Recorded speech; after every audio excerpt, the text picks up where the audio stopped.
हम लोग को पढ़ना है प्लास्टिड के बारे में। प्लास्टिड केवल और केवल प्लांट्स में पाया जाता है। प्लास्टिड और प्लांट्स, प्लास्टिड को जो है सबसे बड़ा अंग होता है, जैसे कोई माइटोकॉन्ड्रिया वगैरह होता है, ऐसे प्लांट्स में प्लास्टिड जो है सबसे बड़ा होता है। इसको 3 प्रकार से डिवाइड किया गया प्लास्टिड को, chloroplast, chromoplast, leucoplast. Chloro, chromo, leuco. सबसे पहले पढ़ना है क्लोरोप्लास्ट के बारे में। क्लोरोप्लास्ट जो है, इसी में क्लोरोफिल पिगमेंट होता है। इसमें जो मेसोफिल कोशिका में पाया जाता है क्लोरोप्लास्ट, और सभी क्लोरोप्लास्ट जो होता है उसको हम लोग देखेंगे माइक्रोस्कोप से तो एक जैसा नहीं होता है। ये एक सेल में 1 से लेकर 80 तक हो सकता है। इसका जो रेडियस है 4 से 10 म्यूएम है, और मोटाई जो है 3 से 4 म्यूएम तक होता है। ये जो है, इसको जब स्टडी किया गया माइक्रोस्कोप से तो इसका जो प्रॉपर्टी पाया गया उसमें आया है कि सबसे पहले डबल लेयर, डबल सराउंडेड रहता है। और इसके अंदर जो ये जगह होता है, इसको स्ट्रोमा कहते हैं। और स्ट्रोमा का जो अरेंज करके रखा हुआ है उसको हम लोग स्ट्रोमा लैमेला कहते हैं, स्ट्रोमा लैमेला। सबसे पहले इसके अंदर इसको हम लोग डबल लेयर हो गया, इसके अंदर स्ट्रोमा हो गया। स्ट्रोमा के अंदर जो है झिल्लीदार रचना, इसको स्ट्रोमा लैमेला कहेंगे। और इस पर जो सजा के एक चीज़ रखा हुआ है इसको हम लोग थाइलाक्वाइड कहेंगे, थाइलाक्वाइड जो है प्रोटीन और लिपिड से मिलकर बना हुआ होता है। इसी थाइलाक्वाइड के ग्रुप को हम लोग ग्रेनम कहते हैं। थाइलाक्वाइड के ग्रुप और ग्रेनम एक ही, थाइलाक्वाइड के ग्रुप को ग्रेनम कहेंगे। और इसी थाइलाक्वाइड में क्लोरोफिल पाया जाता है। और इसके ग्रुप, ग्रेनम के ग्रुप को, इसी क्लोरोफिल के ग्रुप को हम लोग क्वांटाजोम भी कहते हैं। क्लोरोप्लास्ट का काम ये खाना बनाना, और ये सब जो फोटोसिंथेसिस जो पौधा करता है उसी में पाया जाता है। इसके बाद आता है क्रोमोप्लास्ट। ये देता है मेनली कलर देता है।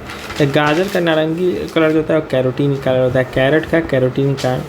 हल्दी का पीला रंग जो होता है जैंथोफिल, हल्दी यानी हेल्थोफिल तो जैंथोफिल, हल्दी का जैंथोफिल। पपीते का पीला रंग कैरिका जेनेथिन, कैरी पप्पी, पपीता कैरिका जेनेथिन। टमाटर का रंग लाल, टमाटर लाल लाइकोपिन, लाल से टमाटर का लाल लाइकोपिन का।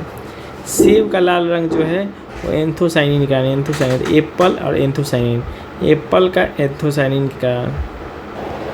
ये जो मेनली फलों और फूलों में ही पाए जाते हैं, फलों और फूलों में। एक बात ध्यान देने वाला है कि जितने भी तीनों हैं, क्रोमोप्लास्ट, क्लोरोप्लास्ट और ल्यूकोप्लास्ट, तीनों एक दूसरे में परिवर्तित हो सकते हैं। क्रोमोप्लास्ट ल्यूकोप्लास्ट बन सकता है, ल्यूकोप्लास्ट क्लोरोप्लास्ट बन सकता है, क्लोरोप्लास्ट फिर से ल्यूकोप्लास्ट, ये तीनों एक दूसरे में परिवर्तित हो सकते हैं। उसके बाद है ल्यूकोप्लास्ट जनरली उन पौधों में होता है जो धूप से वंचित रह जाते हैं, जैसे कि भूमिगत रह जाते हैं, जैसे आलू हो गया, प्याज हो गया, इनमें जो है ल्यूकोप्लास्ट मेनली पाया जाएगा। तो इसमें एक आता है एमाइलोप्लास्ट, ये जो स्टार्च को स्टोर करता है, स्टार्च को। एमी स्टार्च, मिसल स्टार्च जो है बॉलर है, एमी स्टार्च। और प्रोटीनोप्लास्ट, प्रोटीन को। एल्यूरोप्लास्ट, एलौरा प्रोटीन, तो एल्यूरोप्लास्ट प्रोटीन, और प्रोटीनोप्लास्ट जो है प्रोटीन को स्टोर करेगा। एलाइयोप्लास्ट फैट को, तो फैट और एलाइयोप्लास्ट हो गया, इसमें स्टोर होगा। उसके बाद आता है सेंट्रोजोम जो है केवल और केवल एनिमल सेल में, सेंट्रोजोम केवल एनिमल सेल में पाया जाएगा, इसीलिए इसका नाम एनिमल सेल। इसको इलेक्ट्रॉन माइक्रोस्कोप से देखने पर इसमें धागा ऐसा संरचना होता है, इसे एस्ट्रल रेज कहते हैं एनिमल सेल में, और एस्ट्रल से एनिमल, ऐसे एस्ट्रल, एनिमल सेल में एस्ट्रल रेज पाया जाता है। प्रत्येक सेंट्रोजोम के अंदर 1 या 2 कण जैसी संरचना पाई जाती है, इसे सेंट्रियोल कहते हैं। सेंट्रोजोम के अंदर फिर होता है सेंट्रियोल, इसकी संरचना बिल्कुल एक छोटा कण जैसा होता है सेंट्रियोल का। सेंट्रोजोम का जो नाम दिए थे उसका नाम था टी.बी. भेरी के द्वारा दिया गया। सेंट्रोजोम जंतु कोशिका विभाजन में मदद करता है, उसके बाद मदद करेगा सेंट्रोजोम, और इसका नाम जो दिए थे वो दिए थे टी बोभेरी दिए थे। वैक्यूल जो है ये मेनली प्लांट्स में पाया जाता है, ये बहुत बड़ा साइज होता है। जो एनिमल सेल होता है उसमें या तो छोटा होता है या फिर पाया ही नहीं जाता है। इसका जो निर्जीव संरचना से मेटाप्लास्ट कहते हैं। इसमें जो है एक परमिएबल मेम्ब्रेन होता है, ये जो एक झिल्ली से घिरा होता है, इसको टोनोप्लास्ट कहते हैं। टोनोप्लास्ट से वैक्यूल जो है टोनोप्लास्ट से घिरा हुआ होता है। इसका जो रस भरा होता है इसको सेल सेप कहते हैं। और ये जो है जल का संतुलन बनाए रखने का काम करता है, जल का संतुलन बनाए रखने का काम करता है। इसको मेनली कुछ यूनिसेलुलर जो सेल है, जैसे प्रोटोजोआ हो गया, उनमें जो कॉन्ट्रेक्टाइल यानी कि सिकुड़ पे काम करता है, और जो उनकी गंदगी होता है उनको बाहर निकालता है, जो गंदगी लिक्विड वाला गंदगी होता है उनको बाहर निकालने में मदद करता है। इसको मेनरली 4 पार्ट से डिवाइड किया जाता है। स्पीरोजोम जो है फैट का स्टोरेज होता है।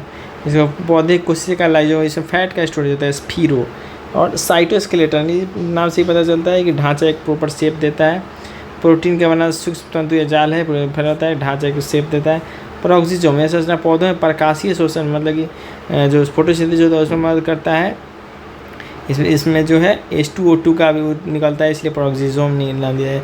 इसमें H2O2 निकलता है इसलिए पेरोक्सिसोम, और जो है फोटोसिंथेसिस में मदद करता है। होता है माइक्रोट्यूब्यूल्स, यह छोटी छोटी नलिकाकार जो संरचना है जो पूरा कोशिका द्वारा में फैला हुआ होता है। यह संरचना जो है कोशिका की गति करने में सहायक होता है। माइक्रोट्यूब्यूल्स गति करने में, पेरोक्सिसोम इसके द्वारा H2O2 का उत्पादन होता है फोटोसिंथेसिस में। फोटोसिंथेसिस पेरोक्सिसोम पी से शुरू माइक्रोट्यूब्यूल्स जो है उसको गति देने में, साइटोस्केलेटन ढांचा देने में, स्पीरोजोम जो फैट को डाइजेस्ट करने में, उसको आता है न्यूक्लियस।